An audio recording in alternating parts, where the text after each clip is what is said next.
শুরুতে মানুষ গাছের ছালপাতা পরে থাকতো না, এগুলো মিথ্যা কথা। আল্লাহ রাব্বুল আলামিন আসমান থেকে পোশাক নাজিল করেছেন প্রথম।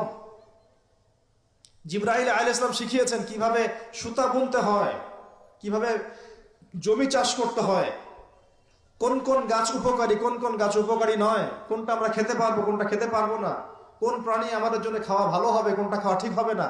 আল্লাহ পাক ওহীর মাধ্যমে জানিয়েছেন। এগুলো আমরা জানতাম না, এগুলো আমরা জানতাম। এমনকি কোন গাছে ঔষধি গুণাগুণ আছে এটা আদম আলাইহিস সালামকে কে জানিয়েছে?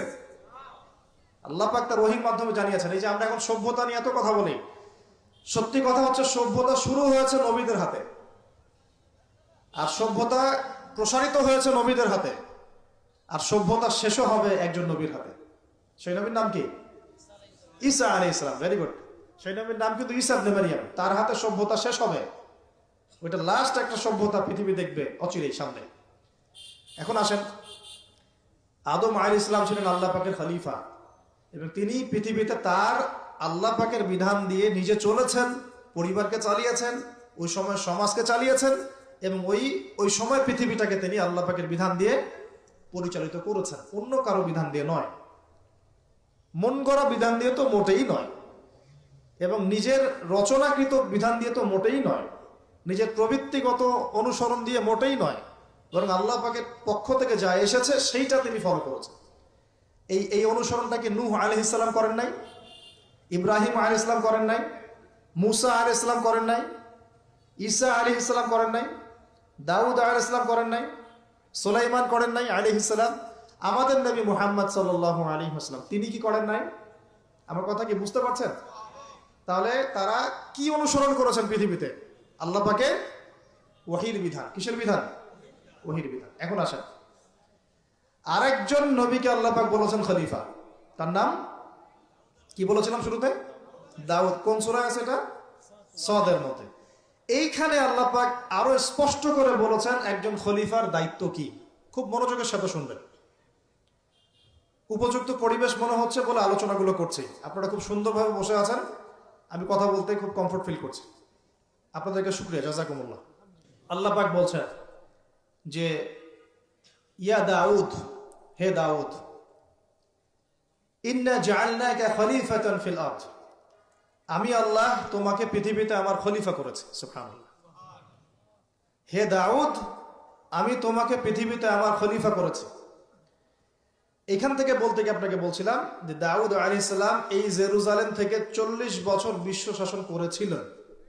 কত বছর?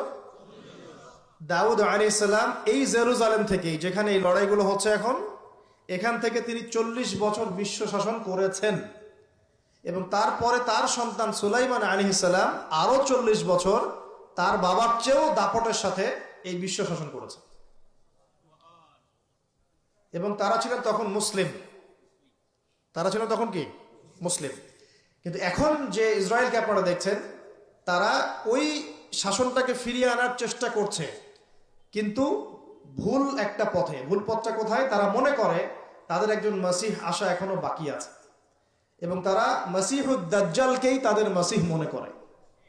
আল্লাহ পাক তাদের মাসিহ পাঠিয়েছিলেন, সেই মাসিহের নাম হচ্ছে ঈসা আলাইহিস সালাম, কিন্তু তারা নিজেরা তাদের মাসিহকে চিনতে ভুল করে হত্যার চেষ্টা করেছিল। তারা নবীদেরকে হত্যা করা জাতি, এমনকি তারা আমাদের নবী মুহাম্মদ সাল্লাল্লাহু আলাইহি ওয়াসাল্লাম কেউ হত্যার চেষ্টা করেছে একাধিকবার। তো তারা মাসিহ ঈসা আলাইহিস সালামকে হত্যার চেষ্টা করেছিল, আল্লাহ পাক তাকে উঠিয়ে নিয়েছেন, এবং তাদেরকে পরীক্ষা ফেলে আল্লাহ পাক মাসিহুদ দাজ্জালকেই তাদের কাছে মাসিহ মনে করিয়ে দিয়েছেন। এখন তারা দাজ্জালের জন্য তাদের প্ল্যাটফর্মটা রেডি করছে। এই কারণেই এই সংঘাতগুলো আপনারা দেখছেন। দাজ্জালের কনসেপ্টটা না বুঝতে পারলে এখনকার জিওপলিটিক্সটা বুঝতে পারবেন না। ইউনাইটেড নেশনস আপনাদেরকে জিওপলিটিক্স বোঝাতে পারবে না।